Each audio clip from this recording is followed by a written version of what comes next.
My name is Jackson, and today I'm going to be walking you through my very first cryptic crossword puzzle that I've ever set.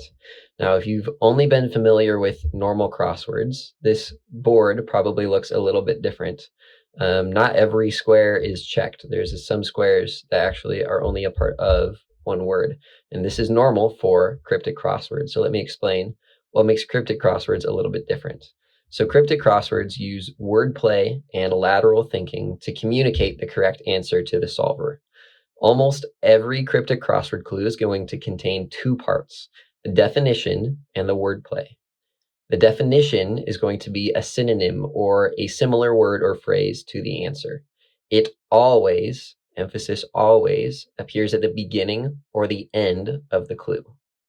The rest of the words make up the wordplay and can be broken into two general categories. Indicators, which tell you what to do with the letters of a word, such as maybe anagram the word, reverse it, remove or add letters, etc. And fodder, which are the words that are acted on by the indicators.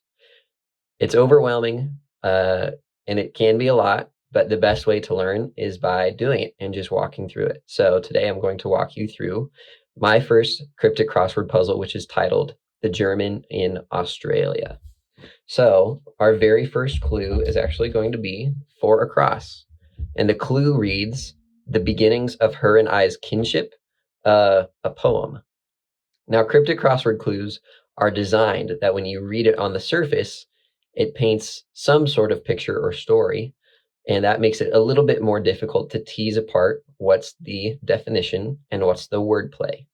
So for this one, it actually helps to know that the wordplay, a wordplay indicator in this clue is actually the beginnings.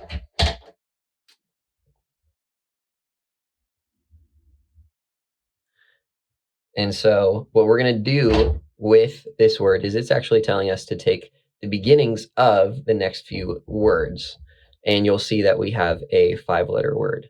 So if we take the beginnings of her and I's kinship, we get H-A-I-K-U, or haiku, which is, oh no, so sad, which is, oh, it's still not writing.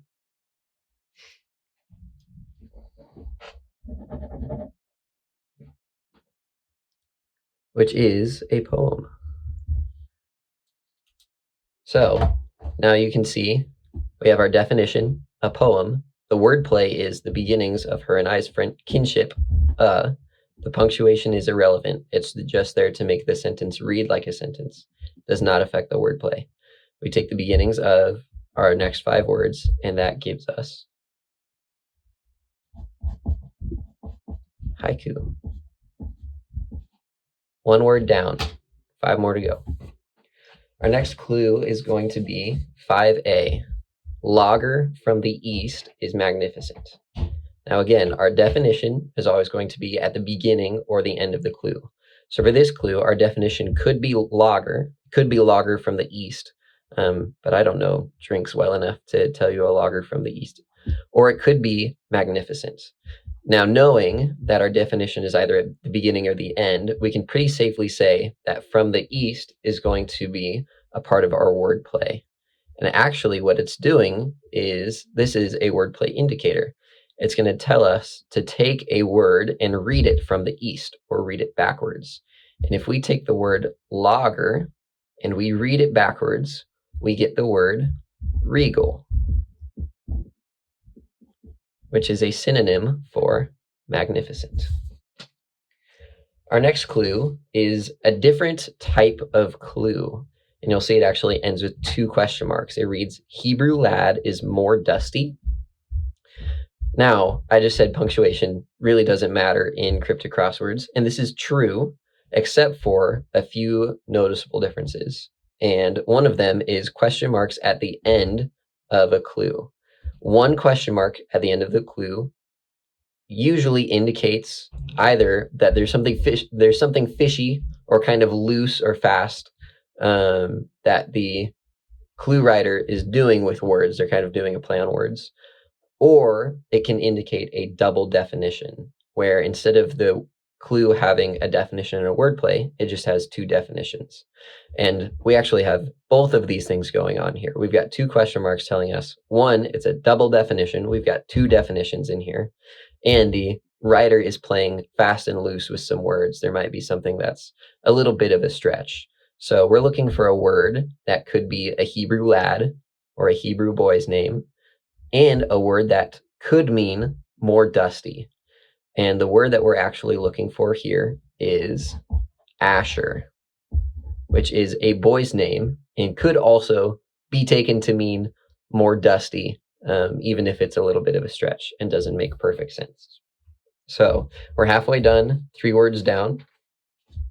Our next clue is one across. It's actually the title clue. The German in Australia gives foreign farewell. Now, there's a couple of things that we're actually going to see for the first time with this clue, and it's helpful to know at the beginning the definition. And the definition for this clue is foreign farewell. Now, there's some things going on with this clue. First is the German in Australia being our wordplay. That is a lot of words to clue a 5-letter answer. And so there's 2 things that we're going to do. First, German is actually a wordplay indicator, and it's telling us to do something with the word the. We're actually going to take the word the, and instead of thinking about it in English, we need to think about it in German. And if you know some German, one of the words for the is actually die. A little unfortunate. But what we're going to do with the word die is we're going to put it inside Australia. Now, Australia is a long word, clearly more than 5 letters. We actually need an abbreviation for Australia. And this is something that Cryptic Crossword clues will ask you to do from time to time without indicating it to you, is you need to take a word that's given and actually use a common abbreviation for that word instead. We're actually going to see this later in the puzzle as well. And so if we take an abbreviation for Australia, which is AU, and we put the German word for the inside of it, we get adieu, which is a foreign farewell. This leaves us with 2 more clues. 2 down reads, cake covering has mixed gin, I see. Now, in the same way that with the last clue, we used a common abbreviation, we're going to do the same thing with maybe a less common word abbreviation. So for this clue, cake covering is going to be our definition. We're looking for a word that means a cake covering. Now, we have a 5-letter word, and one of the words in our wordplay is the word mixed, which is a very common anagram indicator, telling us to take words or letters that are before or after this word and mix them around to make a different word. So gin gives us 3 letters, I gives us 4 letters, but now we have C, which is 3 more letters, and we only have a 5-letter word. If you've texted on a flip phone, you might know that a common replacement for the word C is just the letter C. And so now if we take these 5 letters, G-I-N-I-C, and we mix them around, we'll get the word icing, which is a cake covering. This leaves us with one last clue, and it is definitely the hardest. I saved it for last for a reason. The clue reads, not unusual for you in America to join lame leader. There's a lot going on with this clue. When you're looking at a long clue like this, a good place to start is in the middle, because whatever is in the middle, you can be pretty sure is not wordplay. So our definition could be not unusual, could be leader, could be lame leader, but we can be pretty sure it's not you in America. So let's actually start there. In the same way that we needed an abbreviation for Australia, we're actually going to need an abbreviation here for America. And a common one is USA. We're going to need one more common abbreviation, and we're actually going to go back to texting abbreviations, and we need an abbreviation for you. which is just going to be the letter U. So we have a 5-letter word. We've got 4 of our letters already. And our 5th letter is actually going to come from this last phrase, lame leader. Leader is a common cryptic crossword indicator that's actually telling you to take the beginning letter or beginning letters of words or words, a word or words next to leader.